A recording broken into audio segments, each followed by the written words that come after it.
الحمد لله وكفى والصلاة والسلام على من لا نبي بعده أما بعد فأعوذ بالله من الشيطان الرجيم بسم الله الرحمن الرحيم وعباد الرحمن الذين يمشون على الأرض هونا وإذا خاطبهم الجاهلون قالوا سلاما والذين يبيتون لربهم سجدا وقياما والذين يقولون ربنا اصرف عنا عذاب جهنم إن عذابها كان غراما إنها ساءت مستقرا ومقاما وقال النبي صلى الله عليه وسلم من حسن إسلام المرء تركه ما لا يعني أو كما قال عليه الصلاة والسلام صدق الله مولانا العظيم وصدق رسوله النبي الأمي الهاشمي المدني الكريم ونحن على ذلك لمن الشاهدين والشاكرين والحمد لله رب العالمين. واجب الاحترام عزیزان گرامی، آپ کے سامنے قرآن کریم فرقان مجید کی 19ویں پارے کی سورہ فرقان کی چند آیات تلاوت کی اور رسول اللہ صلی اللہ علیہ وسلم کی ایک حدیث مبارکہ پیش کی. آج کے بیان کا موضوع یہ ہے کہ ہم اللہ کے ولی اور مقرب کیسے بن سکتے ہیں. بالفاظ دیگر موضوع یہ بھی ہے کہ آخر ہماری بیماری کیا ہے. ہم جو پریشان ہیں، سرگرداں ہیں، ڈپریشن میں ہیں، ٹینشن میں ہیں، پکڑ میں ہیں، تو ہماری بیماری کیا ہے، اس کا علاج کیا ہے. قرآن کریم کی ان آیات میں اللہ کریم فرماتے ہیں کہ عباد الرحمن، رحمان کے بندے کون سے ہیں. یعنی ایک وہ طبقہ ہے جو رحمان کے پیچھے چلتا ہے، ایک وہ طبقہ ہے جو شیطان کے پیچھے چلتا ہے. تو قرآن بتا رہا ہے کہ رحمان کے پیچھے چلنے والے کون ہیں. یمشون علی الارض ہونا، ان کی پہلی نشانی یہ ہے کہ وہ زمین پر آہستگی کے ساتھ چلتے ہیں، عاجزی کے ساتھ چلتے ہیں، تکبر نہیں کرتے، اتراتے نہیں ہیں، فخر نہیں کرتے، غرور نہیں کرتے، پراؤڈ نہیں کرتے، عاجزی کے ساتھ چلتے ہیں. جتنا بھی پیسہ آ جائے، جتنا بھی بڑا عہدہ مل جائے، جتنی بھی شہرت مل جائے، جتنا خاندان بڑا ہو جائے، لیکن اس کا سر جھکا رہتا ہے، اس کی چال میں تبدیلی نہیں آتی، اس کی ٹون میں تبدیلی نہیں آتی، اس کے لہجے میں تبدیلی نہیں آتی۔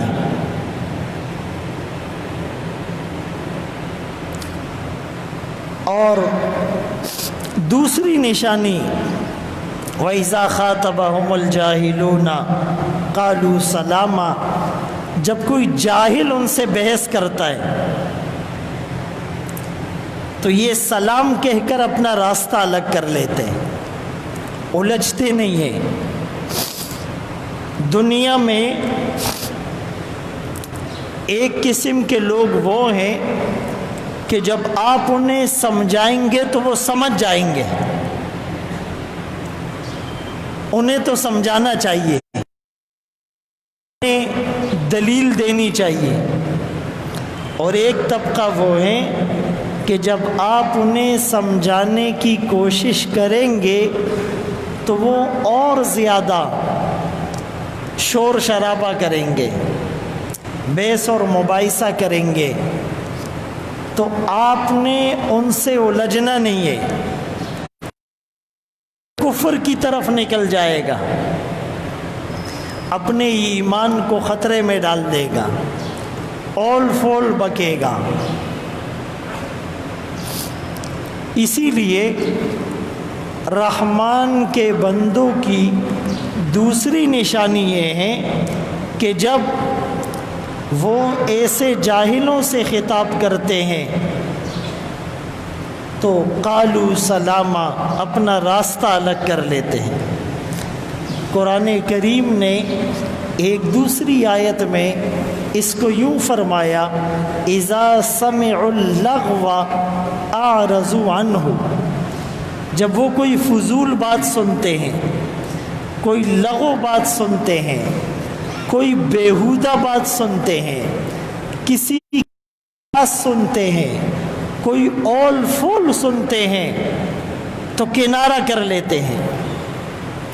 ایسی مجلس میں بیٹھنے والا بھی گناہگار ہوتا ہے، جس مجلس میں دین کا مذاق اڑایا جائے، جس مجلس میں علماء کا مذاق اڑایا جائے، جس مسجد میں مجلس میں داڑھی اور پگڑی کا مذاق اڑایا جائے، جس مجلس میں صحابہ اور تابعین کا مذاق اڑایا جائے، جس مجلس میں شعائر اسلام کا مذاق اڑایا جائے، اس مجلس میں بیٹھنے والا بھی گناہگار ہوتا ہے۔ اسی لیے فرمایا کہ بعد ذکر مال قوم الظالمین، ایسی مجلس میں آپ نے بیٹھنا بھی نہیں، کنارہ کر لو۔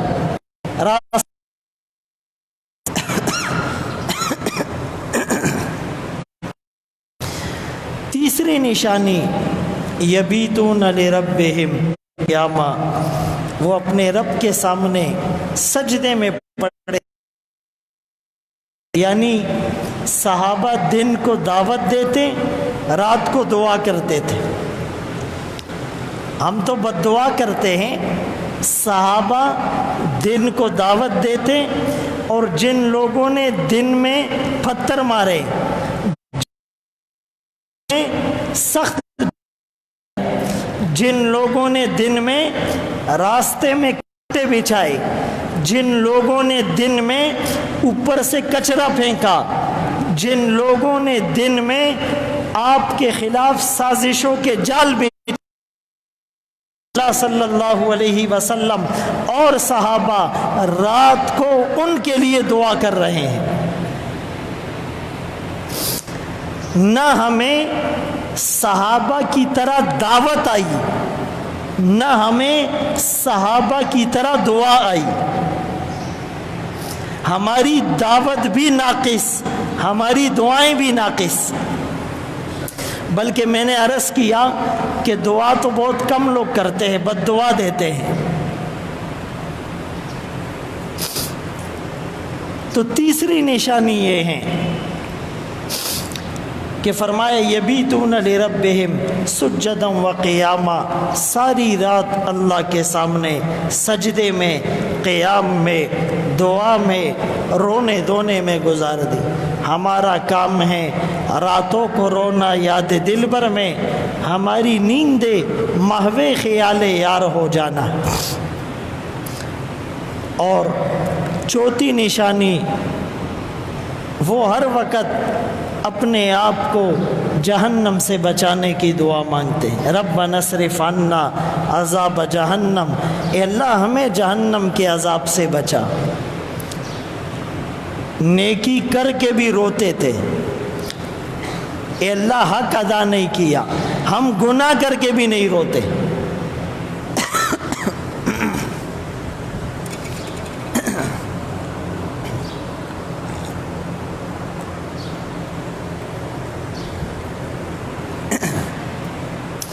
وہ نیکی کر کے روتے، ہم گناہ کر کے بھی نہیں روتے۔ ایمان والوں کی صفت قرآن نے یہ بتلائی، کانوا قلیلا من اللیل ما یہجعون، رات کو وہ بہت کم سوتے ہیں، عبادت کرتے ہیں۔ وبالاسحار هم یستغفرون، اور صبح اٹھ کر استغفار کرتے ہیں۔ اے اللہ جو حق تھا وہ حق ادا نہیں ہو سکا، وہ حق ادا نہیں ہو سکا۔ امام ابو حنیفہ رحمۃ اللہ علیہ کے بارے میں آتا ہے کہ 40 سال تک راتوں کو اٹھ اٹھ کر اللہ کے سامنے روئے ہیں، اور 90,000 مسائل کا قرآن سے استخراج کیا ہے۔ 2 رکعت نفل میں پورا قرآن پڑھا ہے، اور پھر ملتزم سے لپٹ کر جب دعا مانگی تو کیا مانگی؟ ما عبدنا کا حق کا عبادتک، ما عرفنا کا حق کا معرفتک، اے اللہ تیری عبادت کا حق نہیں ادا کر سکا، تیری معرفت کا حق نہیں ادا کر سکا، مجھے معاف کر دے۔ ایک دفعہ واقعہ لکھا ہے کہ جب جوان تھے تو راستے سے گزر رہے تھے، تو ایک بچے نے دوسرے بچے کو کہا کہ اس کو جانتے ہو؟ اس بچے نے کہا نہیں۔ تو اس بچے نے کہا یہ وہ آدمی ہے جو رات کو نہیں سوتا، عبادت کرتا رہتا ہے۔ اس سے پہلے امام ابو حنیفہ رحمۃ اللہ علیہ رات کو تھوڑی عبادت کرتے تھے پھر سو جاتے تھے، لیکن جب بچے نے یہ کہا یہ وہ آدمی ہے جو رات کو عبادت کرتا ہے سوتا نہیں ہے، تو اپنے دل میں کہا کہ لوگ تیرے بارے میں یہ گمان کرے اور تو رات کو نیند کے مزے لے، اس دن کے بعد سے رات کو نہیں سوئے، کہ میرے بارے میں لوگ یہ گمان کرتے ہیں اور میں ایسا کر رہا ہوں۔ تو فرمایا ما عبدنا کا حق کا عبادتک، ما عرفنا کا حق کا معرفتک، اے اللہ ہم نے تیری عبادت کا حق نہیں ادا کیا، ہم نے تیری معرفت کا حق نہیں ادا کیا۔ تو اللہ والوں کی یہ نشانیاں ہیں کہ وہ ہر وقت ڈرتے رہتے ہیں۔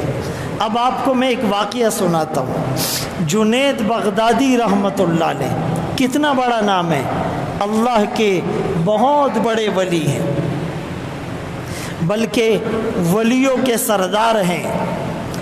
آپ کو پتہ ہے جنید بغدادی کیسے بنا؟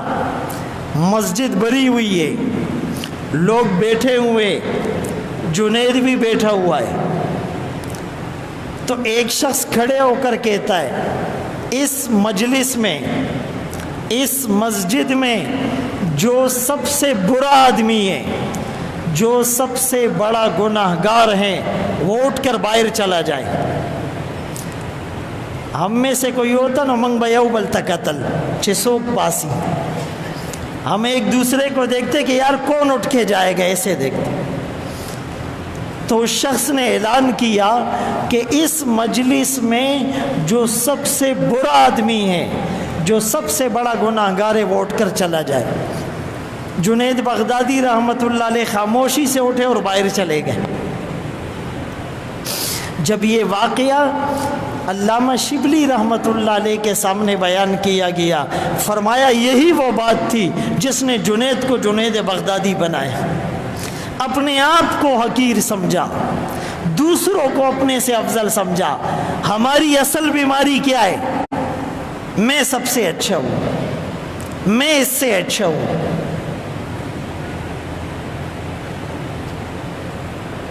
سب سے بڑی بیماری ہے۔ ایک بادشاہ نے ایک سڑک بنوائی اور اپنے 3 وزیروں کو کہا کہ میں نے سڑک تو بنا دی، آپ ذرا معائنہ کر کے آؤ، کوالٹی چیکر، کہ وہ سڑک کیسی بنی ہے، اس میں کوئی عیب تو نہیں ہے، اس میں کوئی نقص تو نہیں ہے۔ تو تینوں وزیر چلے گئے۔ تھوڑی دیر کے بعد ایک وزیر آ گیا، کہا بادشاہ سلامت، میں نے سڑک کا معائنہ کیا، سڑک بہت اچھی ہے، لیکن ایک جگہ پر کچرا پڑا ہوا تھا، اگر وہ کچرا نہ ہوتا تو 4 چاند لگ جاتے۔ بادشاہ نے کہا ٹھیک ہے۔ تھوڑی دیر کے بعد دوسرا وزیر آ گیا، اس نے بھی یہی جملہ کہا، بادشاہ سلامت، سڑک کا کوئی جواب نہیں، اتنی بہترین سڑک ہے، لیکن فلاں جگہ پر کچرا پڑا ہوا تھا، اگر وہ اٹھا لیا جائے تو مزہ آ جائے۔ تیسرا وزیر کافی دیر بعد آیا، تھکا ہوا، نڈال، پسینے سے شرابور، کہنے لگا بادشاہ سلامت، سڑک تو بہت بہترین ہے، لیکن فلاں جگہ پر کچرا پڑا ہوا تھا، میں نے یہ سوچا کہ یہ کچرا میں ہٹا لوں، چنانچہ وہ کچرا ہٹاتا رہا، مجھے دیر ہو گئی، پسینے سے شرابور ہو گیا، اور اس کچرے کے اندر ایک تھیلا بھی پڑا ہوا تھا، وہ تھیلا بھی میں لے آیا، پتہ نہیں کس کا ہے، اس میں کیا ہوگا۔ بادشاہ سلامت نے کہا یہ کچرا میں نے رکھوایا تھا، اس میں یہ تھیلا میں نے رکھوایا تھا، میں تمہارا امتحان لے رہا تھا، تم 2 وزیر صرف نقص نکالتے ہو، تنقید کرتے ہو، خامی نکالتے ہو، عیوب کے پیچھے پڑتے ہو، تم سے کوئی ڈھنگ کا کام نہیں ہوتا۔ اور تیسرے کو کہا تم نے صرف عیب ڈھونڈا نہیں، عیب کو ختم بھی کیا، صرف باتیں نہیں کی، خود کام کیا، یہ تھیلا میں نے رکھوایا ہوا تھا، یہ اشرفیوں سے بھرا ہوا تھیلا، یہ تمہارا انعام ہے۔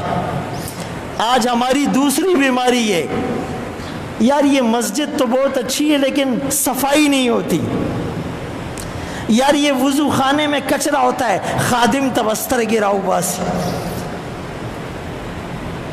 کچھ سمجھ میں آ رہا ہے یا نہیں؟ وہ بچے نے مسجد میں پیشاب کر دیا ہے، خادم کدھر ہے، خادم کدھر ہے؟ نہیں سمجھے؟ یہ گلی میں کچرا کون پھینکتا ہے؟ یہ سیڑھیوں میں چھلکا کس نے رکھا ہوا ہے؟ ہر آدمی بتائے گا، اٹھانے والا، صاف کرنے والا وہ خوش قسمت نظر نہیں آئے گا۔ ہمیں صرف خامیاں، عیوب، نقائص، غلطیاں دیکھنا آتی ہے، اس کو ختم کرنا نہیں آتا۔ کچھ سمجھ میں آ رہا ہے؟ ایک دوسری مثال سمجھاتا ہوں۔ ایک بزرگ ایک مسجد کے پاس سے گزر رہے تھے، مؤذن اذان دے رہا تھا، مؤذن نے اذان دی، کوئی مسجد نہیں آیا، 2-4 لوگ آئے، باقی کوئی نہیں آیا۔ اس بزرگ نے مؤذن کو کہا دوبارہ اذان دو، اس نے دوبارہ اذان دی، سب آ گئے، دوسری اذان کیوں دی؟ دا دویم بانگ دی ولی ورکو۔ اس بزرگ نے کہا پہلی اذان پر نماز کے لیے کوئی نہیں آیا، دوسری اذان پر غلطی نکالنے کے لیے، تنقید کرنے کے لیے، جھگڑا کرنے کے لیے سارے آ گئے۔ آج ہمارا حال بھی ہے، نماز پڑھنے کا ہمارے پاس ٹائم نہیں ہے، درس میں بیٹھنے کا ہمارے پاس ٹائم نہیں ہے، مدرسے میں استاد کی خدمت کا ہمارے پاس ٹائم نہیں ہے، غلطیاں نکالنے کا ٹائم ہے، مؤذن کی، امام کی، خادم کی، میں اپنی مسجد کی صرف بات نہیں کر رہا، جنرل بات کر رہا ہوں۔ الحمدللہ آپ لوگ بہت اچھے ہیں، لیکن ایک جنرل بات، اس کے لیے سب کے پاس ٹائم ہے۔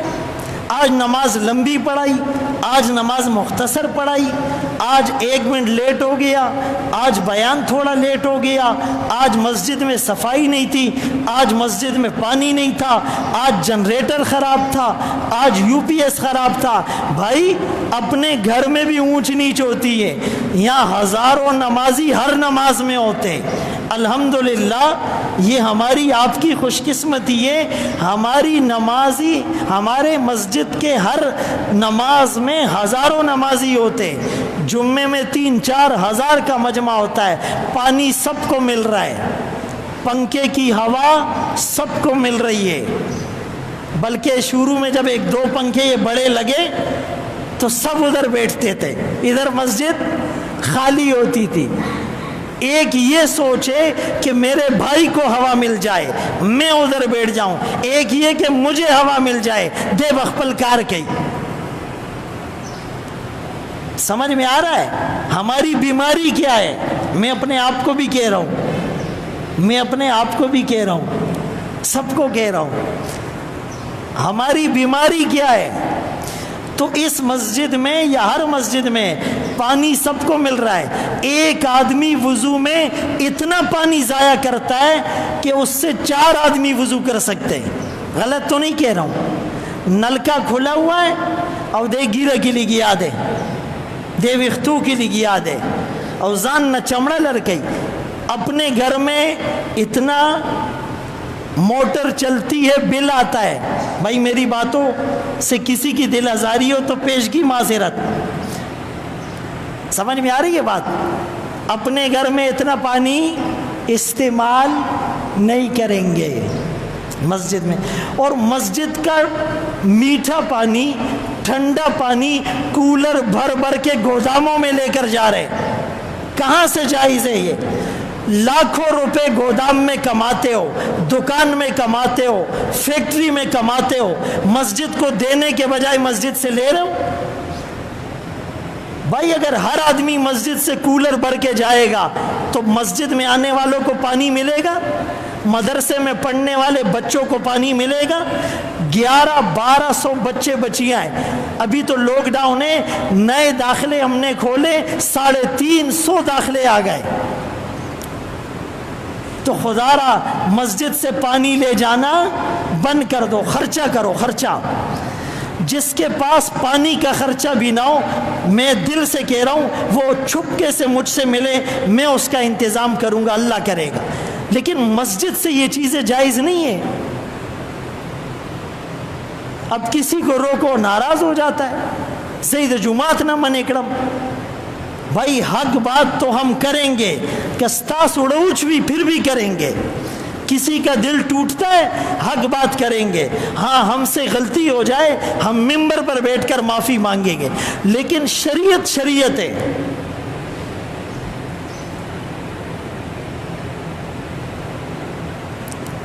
کچھ سمجھ میں آ رہا ہے؟ تو اس بزرگ نے کہا پہلی اذان پر کوئی نہیں آیا، دوسری اذان پر لڑنے کے لیے سب آ گئے۔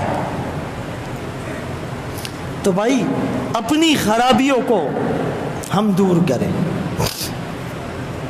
حضرت عدی بن حاتم رضی اللہ تعالیٰ عنہ رسول اللہ صلی اللہ علیہ وسلم کے ایک صحابی ہے، حاتم تائی کے بیٹے ہیں۔ حاتم تائی اپنی سخاوت میں مشہور تھا، اور یہ نصرانی تھے، عدی بن حاتم عیسائی تھے، اپنے قبیلے کے سردار تھے۔ جب رسول اللہ صلی اللہ علیہ وسلم کی دعوت پھیلنے لگی تو اس نے اپنے غلام کو کہا کہ تازہ دم اونٹنیاں تیار رکھو، سامان اس پر باندھے رکھو، جب بھی مسلمان ہماری طرف آئیں گے ہم ہجرت کر لیں گے۔ چنانچہ ایک موقع ایسا آیا کہ انہوں نے اپنے قبیلے اور سامان سمیت شام کی طرف ہجرت کر لی۔ جلدی جلدی میں اپنی بہن کو بھول گئے۔ صحابہ نے اس علاقے میں آ کر حملہ کیا، اسلام کی دعوت دی، جزیہ پیش کیا، باقی لوگوں کو گرفتار کیا۔ عدی بن حاتم کی بہن بھی گرفتار ہو گئی۔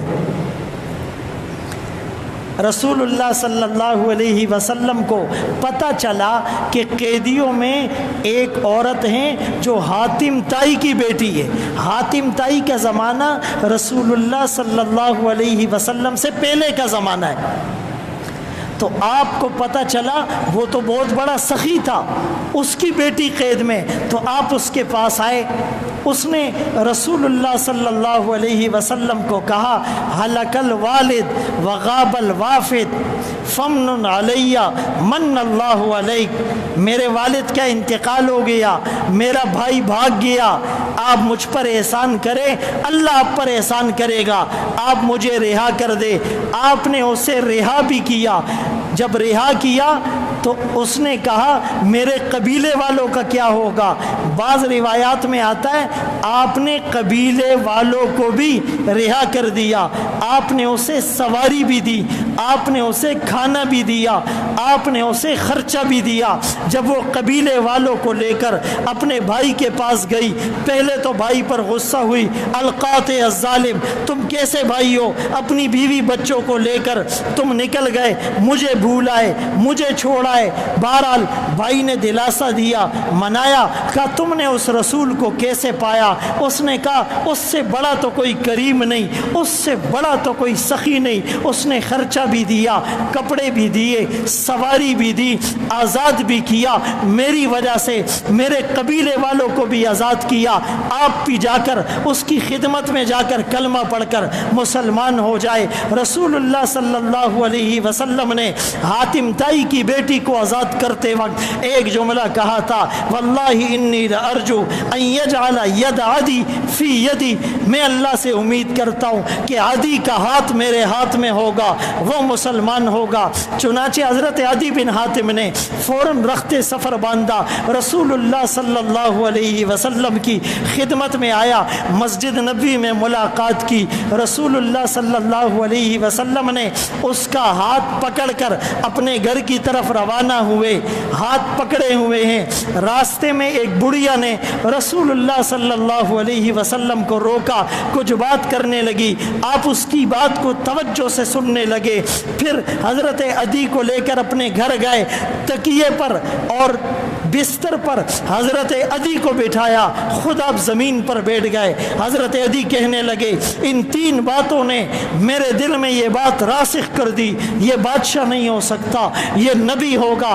ہاتھ پکڑ کر چلنا، راستے میں بڑھیا کی بات کو سننا اور مجھے تکیہ پیش کرنا۔ چنانچہ وہ مسلمان ہو گیا۔ رسول اللہ صلی اللہ علیہ وسلم نے فرمایا اے عدی یاد رکھ، تین پیشن گوئیاں میں کرتا ہوں، ایک زمانہ ایسا آئے گا لا یوجد من یأخذ، اتنا مال ہوگا، لوگ اتنی زکوٰۃ دیں گے، کوئی زکوٰۃ لینے والا نہیں ہوگا، کوئی زکوٰۃ لینے والا نہیں ہوگا۔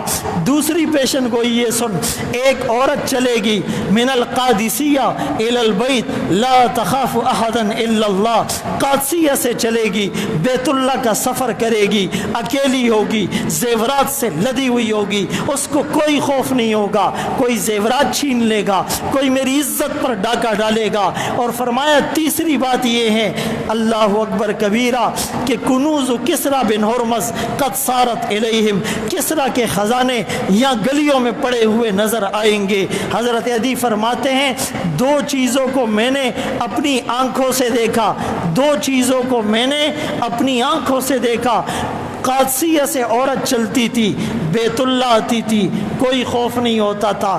عمر بن عبدالعزیز رحمۃ اللہ علیہ کے دور میں کوئی زکوٰۃ لینے والا نہیں تھا۔ وہ عمر بن عبدالعزیز جس کو عمر ثانی کہا جاتا تھا، جو عدل و انصاف کا علمبردار تھا، جس نے معاشرے کو امن کا گہوارہ بنا دیا تھا، اس عمر بن عبدالعزیز کی قبر کو شام میں بدبخت اور ظالموں نے جلایا تھا۔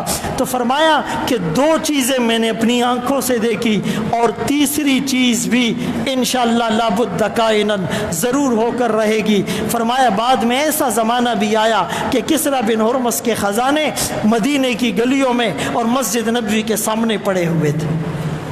جب ہم صحابہ کی زندگی کو فالو کریں گے تو ہمارے سارے مسئلے حل ہو جائیں گے۔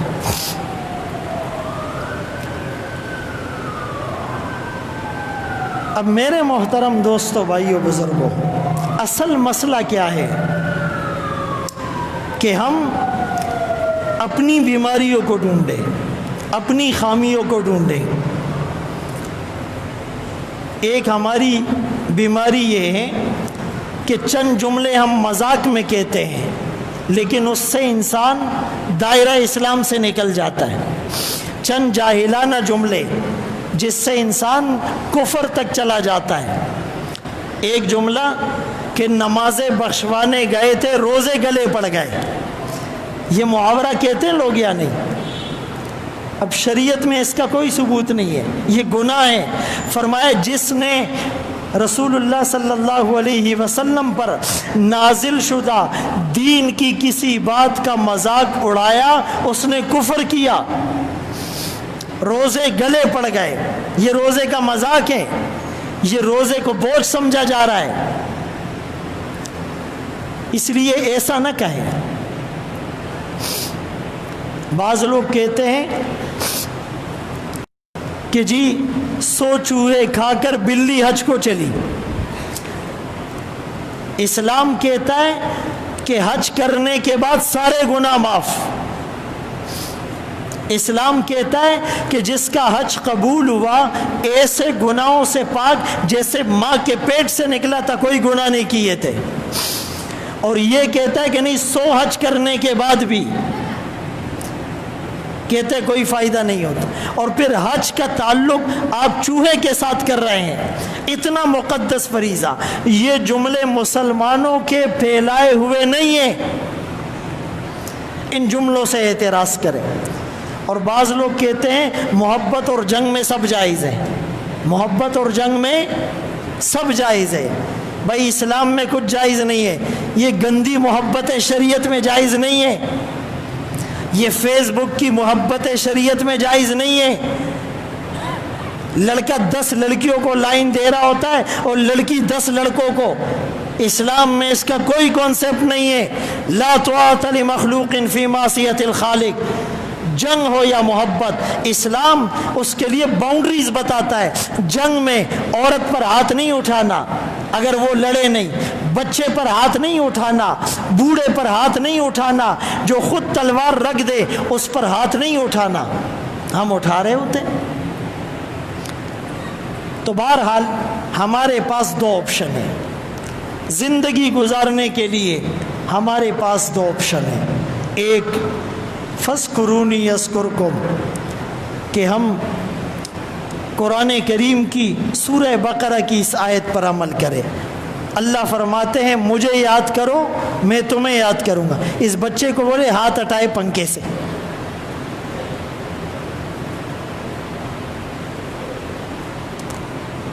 اور ایک جملہ اکثر میں کہتا ہوں، راستے میں نہ بیٹھے، ابھی بھی لوگ بیٹھے ہوئے، یہ پلر اسی لیے لگایا ہے کہ یہاں لوگ نہ بیٹھے، اڑ جائے، یہاں سے اڑ جائے، بھائی اڑ جائے، پیچھے چلے جائے۔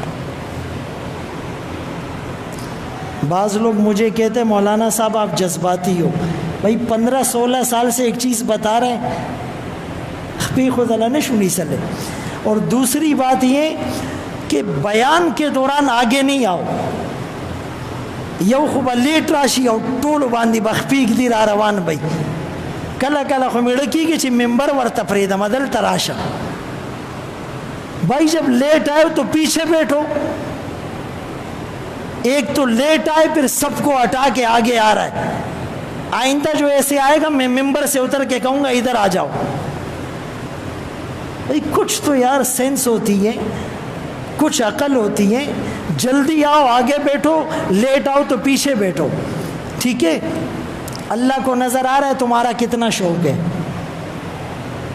یعنی یہ آداب مسجد میں سے ہے, یہ آداب مجلس میں سے ہے. ان باتوں کا خیال رکھو. پھر اگر ہم کسی کو بیچ میں بولیں گے کہ ادھر آ جاؤ یا بیٹھ جاؤ تو پھر کام اچھا نہیں ہوگا. اسی لیے ان باتوں پر عمل کرو. میں نے عرض کیا ہمارے پاس دو آپشن ہیں. ایک ہے فَاذْكُرُونِي يَذْكُرْكُمْ, اللہ اکبر کبیرہ. اللہ فرماتے ہیں مجھے یاد کرو میں تمہیں یاد کروں گا. ہم کہتے ہیں نا نعوذ باللہ آخر اللہ کو ہماری یاد آ ہی گئی. بعض لوگ کہتے ہیں نا آخر اللہ کو. یہ جملہ مسلمانوں کا نہیں ہے. وما کان ربک نسیا, تمہارا رب کسی کو نہیں بھولتا. ایک چٹان کے اندر دوسری چٹان, اس چٹان کے اندر تیسری چٹان, اس چٹان کے اندر چیونٹی, اس کے منہ میں بھی سبز پتا, اور زبان پر یہ ترانہ ہے سبحان من یرانی ویسمع کلامی ویعلم مکانی ویرزقنی ولا ینسانی. پاک ہے وہ اللہ جو مجھے دیکھتا ہے, جو مجھے سنتا ہے, جو میرا ٹھکانہ جانتا ہے, جو مجھے رزق دیتا ہے, مجھے بھولا نہیں. تو ایک آپشن تو یہ اللہ فرماتے ہیں مجھے یاد کرو میں تمہیں یاد کروں گا. اور دوسرا آپشن نسوا اللہ فنسیہم, جو اللہ کو بلا دے اللہ اس کو بلا دیتے ہیں, پھر اللہ رحمت کی نظر نہیں ڈالتے. میرے محترم دوستو, ان بیماریوں کو اپنے اندر سے دور کریں, اللہ کے سامنے گڑ گڑائے, اللہ والوں کی صحبت میں, ان کی مجلس میں, ان کی خانقاہ میں جائے. ان روحانی بیماریوں کا پتہ ہمیں خود بخود نہیں چلتا. جیسے انسان کے بلڈ میں انفیکشن کتنا ہے, اس کا یوریا کتنا ہے, اس کا کریٹینائن کتنا ہے, اس کا کیلشیم لیول کتنا ہے, اس کا کولیسٹرول لیول کتنا ہے, یہ پتہ تب چلتا ہے جب ٹیسٹ ہوتے ہیں. اس کے گردے میں سٹونز اور پتری کتنی ہے, یہ تب پتہ چلتا ہے جب الٹرا ساؤنڈ ہوتا ہے. اسی طرح ان روحانی بیماریوں کا پتہ تب چلتا ہے جب اللہ والوں کی مجلس میں جاتے ہیں. ورنہ ہم 60 سال سے نمازی ہیں, بیان سنتے ہیں, لیکن وہ بیان اچھا لگے گا جو ہمارے مزاج کے مطابق ہوگا. دین کی وہ بات ہضم ہوگی جو ہمارے مزاج کے مطابق ہوگی. تھوڑی سی ایسی بات جو شریعت میں ہے ہمارا مزاج نہیں مانے, ہم کہتے ہیں یار آج یہ مولانا صاحب نے صحیح نہیں کہا, یہ اندر شیطان بیٹھا ہوا ہے. یہ بیماری ہے. ان بیماریوں کے علاج کے لیے خانقاہیں ہیں. اللہ ہم سب کو ان باتوں پر عمل کی توفیق نصیب فرمائے. وآخر دعوانا ان الحمدللہ رب العالمین.